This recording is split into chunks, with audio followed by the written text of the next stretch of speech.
2. Annual ex-Chelsea player secured. Rodrigo Silva de Gush. I know. Perfect pronunciation. Thank you. No, you're not dreaming. With Sky Sports, The Athletic, and some of those closest to Real Madrid in Spain all reporting on this now, things are beginning to hot up in regards to the Real Madrid forward's potential transfer to Arsenal this summer. And at just 24 years of age, with 3 La Liga titles, 2 Champions Leagues, 2 UEFA Super Cups, a Copa del Rey, and more under his belt already, you bet I'm ready to listen. But wait a second, because this video is sponsored by the William Saliba of internet security. Stylish, effective, and you don't realize how essential they are until you're exposed. That's right, it's Surfshark VPN. But what does it do? I'll tell you, William. Thank you. Among other things, Surfshark encrypts your online data, keeps your browsing private, and lets you switch your virtual location faster than Mikel Hook Nuno Tavares that one time. Suddenly, you're in the UK watching Match of the Day, or you're in the US watching ESPN. It's like being tactically flexible, but for the internet. 4231, 43, more than you believe. I love Surfshark, more than you believe. Now, say you're abroad and you can't watch Arsenal because of geo-blocks. Surfshark. You want to watch a game that's not shown in your region? Surfshark. If you're tired of your internet service provider knowing more about you than Arteta knows about inverted fullbacks, Surfshark. One account covers unlimited devices, and you can get 4 months extra for free from the link in the description using my code TDK. Protect your data, unlock your content, and keep your digital shapes solid. Unlike them lot down the road. Oh, mate. Thank you so much to Surfshark for sponsoring The Different Knock. Okay, we're back. Rodrigo. Hand of Arsenal on X has provided more detail on this. You can choose to dismiss him as some random ITK if you like, but he's been right on many different things in the past, and regardless, this story was in conjunction with a Madrid-based journalist called Javier Rodriguez Pascual, who writes for Revelo, and also since then, the Real Madrid correspondent for The Athletic has backed up a lot of it as well. Reportedly, Arsenal have made Rodrigo their number 1 wing target this summer. And the recruitment team at Arsenal are in, quote, unanimous agreement that he is the right choice. Rodrigo will have a meeting with Alonso expressing his desire to play on the left-hand side, and the Club World Cup will be decisive, with Real Madrid adamant they are not selling him. With the Club World Cup not finishing until mid-July, I think this could drag on. All interesting detail, but the key part for me is Rodrigo thinking his best creative potential comes from the left. Key because, not to be reductive, but when these are the league heat maps of Vinny Jr., Jude Bellingham and Kylian Mbappe, all heavily left biased, and they're in the process of signing a very attacking left fullback in Alvaro Carreras, I can't imagine that playing off the left every week is going to be a walk in the park to resolve if that is the real hinge point. They also just signed a 17-year-old wonder kid in Franco Mastantuono for 45 million euros, who prefers the right where he currently plays. Trent's going to be clogging the spaces, and Arda Güler isn't going anywhere either. We may wake up from this stream having not signed Rodrigo. Maybe Vinicius goes to Saudi. Maybe this is just the agent looking for a better deal. Who knows? Probably 3 or 4 people, realistically. But it's the transfer window, people. And dreaming is free. Okay, first thing. We know Rodrigo's reputation. But is he actually good? Yeah. This guy juegos the football well, as I believe they say in Spain. I love watching him, and there is something to be said for that. He's dribbling, he's in tight spaces, he's nicking ahead of you, he's head up, trivela pass, he'll chop you, he'll shoot from distance. Rodrigo is fun, and we need a bit of that. I love his brain. He's got a real creativity and positivity to put the ball at risk. He's willing to make runs off the last shoulder, something we've really missed. Responding to possession changeovers like a prime Brian Mbuemo at times, willing to go beyond, while a lot of our wingers want it to feet. High turnovers to shot graph, I'm coming for you. He's rapid too, with that low center of gravity to shift you one way and another, while still on the dribble at speed. Think the very, very best, let's say late Liverpool, early City Raheem Sterling, plus a few levels. Short backlift on the shot, only matched, I would say, by Ethan in our squad. Tight footwork, has this finesse shot off his right foot on lock, and wraps his foot around the ball so well. R1, circle, bosh. If you know, you know. And he takes shots. Shots are these things that your attackers do when you get... At his peak in 22-23 for Madrid, Rodrigo had 0.79 goal-creating actions per 90, according to FBref. The only person to surpass that number for Arsenal in the same time period was Saka in 24-25. In terms of potential goal impact per 90, That's the level we're talking about. Saka's 24-25. He doesn't shirk his off-the-ball responsibilities either. For me, often standing out as one of Madrid's most hard-working players, which is mad because Rodrigo is a properly big game player. Working backwards, this season, we had a goal against Atletico in the quarterfinals of the Champions League, then goals in the semis and final of the Supercopa, also scoring it in the Intercontinental Cup final. Last season, goals in both legs of the UEFA Champions League quarters against City and an assist in the semis, and a goal and an assist in the final of the Supercopa. Season before, 2 goals against Chelsea in the quarterfinals of the Champions League, an assist against Liverpool in the round of 16, an El Clasico goal, 2 goals in the Copa del Rey final. Season before, 2 assists in the semis and final of the Supercopa, assist in El Clasico, 2 goals in the semis against Man City, the Champions League, goal against Chelsea in the quarters. Season before, you get the point. And mostly, remember, not even starting in his favoured position, if we're to believe that. This is a player who, back to our lovely list of what we specifically need, ticks a lot of our skills gap. If we're looking for someone who thrives when the lights are brightest, with magic moments, still pre-peak, look no further. But much as I love him, he has his weaknesses. Literally. When up against physical defenders, as we saw with Miles, to be honest, he can be strong-armed and pushed out of games when wide. Maybe Miles isn't the fairest opponent, considering he was dribbled past 0.07 times per 90 last season. But I've seen it with others too. If you look, often what Madrid do is they ask their right back to hold width in build-up so Rodrigo can come and receive centrally, because there's not much use going long to him in build-up. He struggles in the air and holding off contact.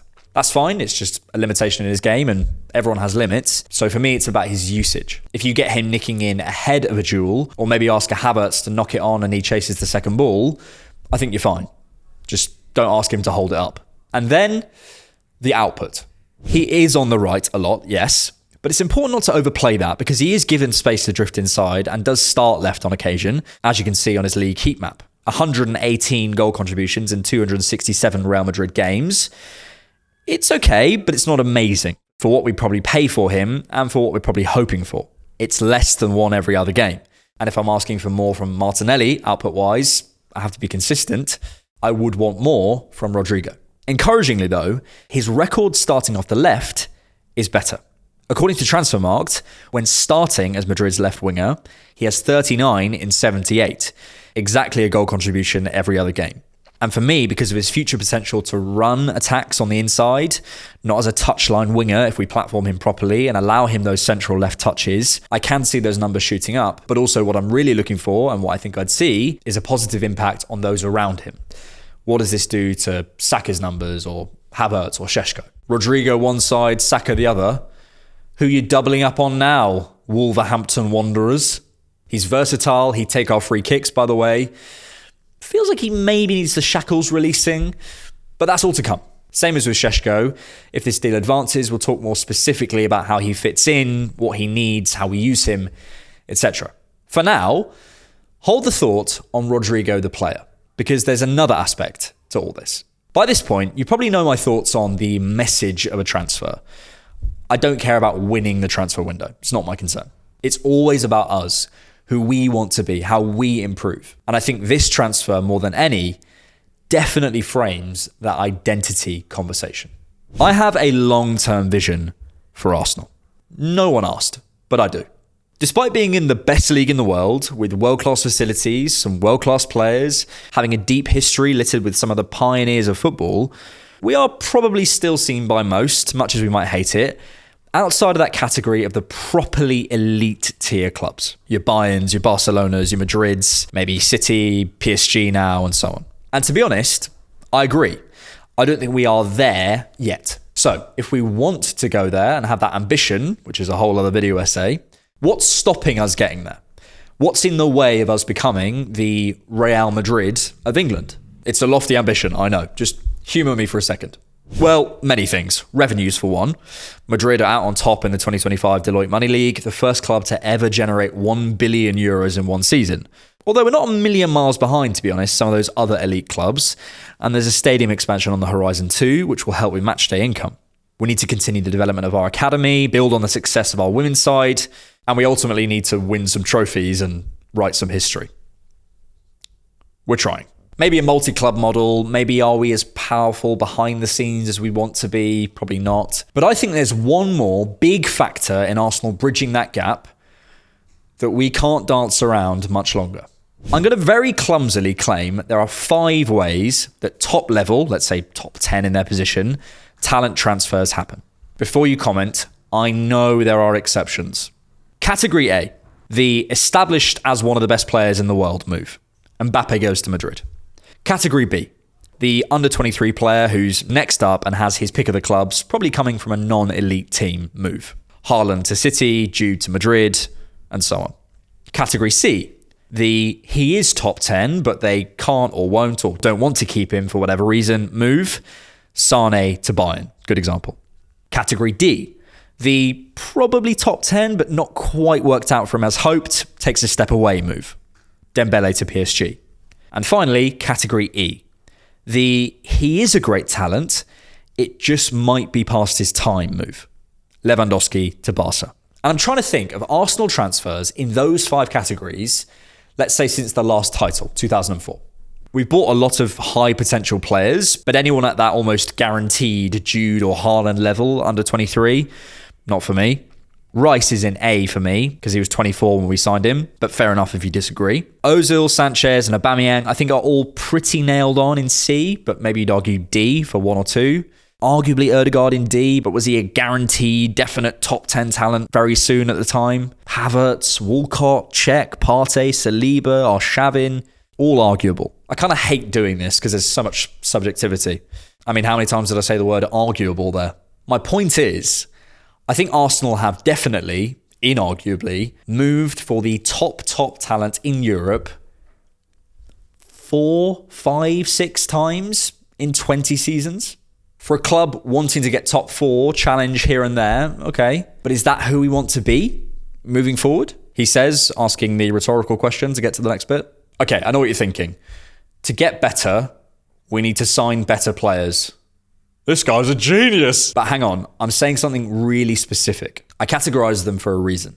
Arsenal are only really consistently locked off from one of these categories. Category A. If we can do more Rice moves, great. But I don't expect us to sign the very best players in the sport consistently, considering what we're up against financially and prestige-wise. And that's okay, for now. I'm talking about the other categories, which are far more about opportunity, being alert to situations. Those we can do. They're less wage prohibitive, they're cheaper, they're more fluid. They may be riskier, but to move up in the world, if that's what we want to do, we have to take risks in the market. If you think about Ozil leaving Madrid, that was supposedly due to an argument between Florentino Perez, Ozil's father, and his agent. We're never getting a player of that quality at that time if that doesn't happen. Our inability to access those category A transfers, well, we can't sign Mbappe, mate, stop being delusional, I think, to be honest, clouds a more historical lack of transfers that we could have done. And more importantly, I think we now must be discussing. We've been, up to this point, I think, unambitious relative to our size and capacity. There's context why, and I don't put all the blame on this setup. There were huge limits on what Arsene could spend historically. To be honest, I like how loyal Arsenal are at times. You have to think about pathways. Recruitment isn't easy. I'm sure we have tried. There's been times out of Europe. There are other clubs who try and sign good players. We're not the only ones. More recently, we've been more process-oriented because we needed to be. I'm saying moving forward. Because I don't think it's a capacity issue now, and I don't think it has been for a while. We're in the richest league in Europe, and football finance expert Kieran Maguire recently said we are the most profitable club in Premier League history. We have billionaire owners who have spent over £100 million in every summer, bar 3 for the last 11, and 150 million or more in 3 of the last 5. And I suspect we'll break our record again this summer. But to be honest, getting the best talents doesn't always mean spending the most money, especially with those B to E transfers that I want us to target. It's much more about positioning, groundwork, being alert to situations. We're either plucky Arsenal who shouldn't be so ambitious and shouldn't punch above their weight, which, okay, I'll shut up, but don't expect to ever win the Premier League consistently. Or we look at the numbers and we see we're at the big revenue tables, spending more than all of Real Madrid, Barca and Bayern since 2019. And we need to ask how we bridge that prestige gap.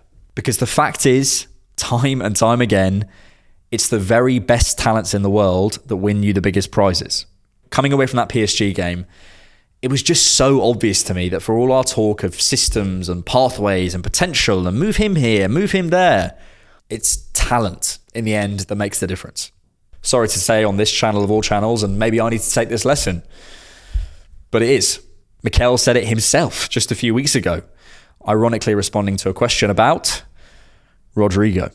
Rodrygo represents a type of deal I am imploring Arsenal to explore more of moving forward. Who is the next Rodrigo exploring a move away if this doesn't work? Was Joshua Kimmich serious about exploring his options? Kvaratskhelia goes to PSG in January. Maybe we'd never get near him.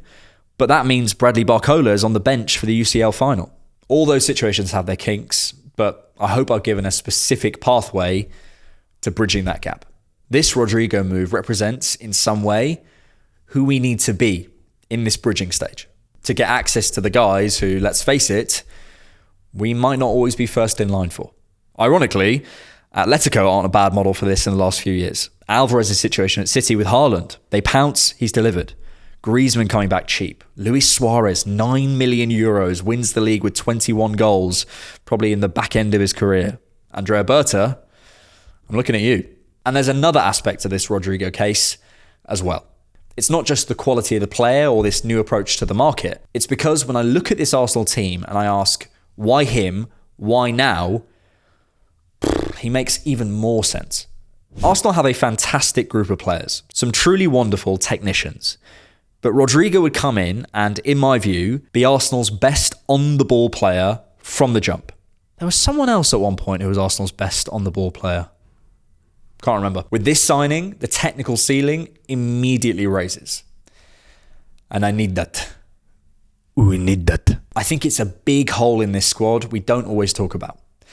So how have we got here? In June of 2023, Mikel sat down for an interview with Marcos Juan Castro, a friend of Mikel's of over 20 years, which I think is relevant because he was very honest and probably more open than he might have been otherwise. Mikel was speaking off the back of losing the title to Man City in 2023. And the thing he came back to time after time was the injuries. Really, he seemed to feel the main factor that season was, basically, the squad not being able to deal with the demands of the football calendar. It wasn't robust enough. But not only the injuries, he spoke about how much it hurt him personally. To this day, it still hurts me deep inside not to have won the Premiership after 10 months of fighting with City. I really fundamentally feel that in the football analysis space, the human element of things goes massively underreported. So much analysis goes into why a player is or isn't working, but so rarely do we suggest, what if they're having a hard time? Take Rodrigo. He's uprooting his entire life, his family potentially, for what? Is it just a nice signing on bonus and a different experience? Or is it because he wonders within him, laying in bed at night, I'm sure, if he could be more and do more with this God-given talent? That is deeply personal and might be what's driving all of this. I think owing to the frames we consume it by, through phone screens and TVs, it's all at a distance. I think analysis can become too clinical and forget there are living, breathing humans who are just as influenced by their unconscious mind and feelings and environment as we are. And then when we look at Arsenal's recruitment since that painful time, I have a question. Is it purely data analytics and numbers that have pulled Kai Havertz and Declan Rice and Mikel Merino and Ricardo Calafiori and Jurrien Timber to the club within the space of 2 summers? Big space, big runners, jewel monsters, 6 foot something, almost all of them. I don't think so. Of course, there's good thinking there. There's many reasons they were signed. We needed them. But I'm asking how much of the thinking was, I don't want 22-23 to happen again. Kind of protecting against a trauma, basically. To be clear, again, objectively in 22-23, I don't think you look at a group whose most important players are Jesus and Martinelli and Smith Rowe and Saka and Zinchenko and think, yeah, I need some more technicians here. So it's not all down to that, and we did need some muscle. But again, my question is, have we overcorrected because of that pain and lost something in the process? Because I think we've come to a squad that feels slightly off balance. I watch Arsenal at the minute. Something feels off.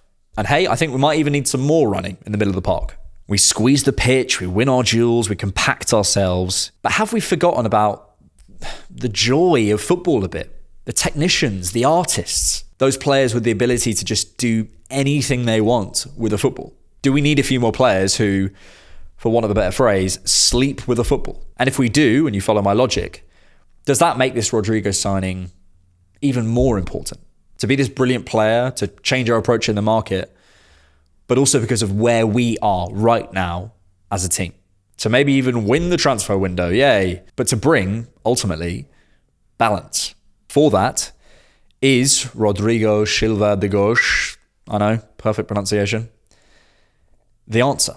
We shouldn't get all misty-eyed here. He is human, he has flaws, and I'm cautious of painting anyone as a saviour. Who knows if this even happens? But whether we sign Rodrigo or not, the fact that we're pushing for him, it's really encouraging. It tells me that the club know exactly what we need on and off the pitch. So, if we can, let's do it, shall we? Thanks so much for watching. If you like The Different Knock, you can support us on Patreon and get ad-free early access to each video for just £3 a month. Or for one-time support, you can buy us a coffee. Links are in the description.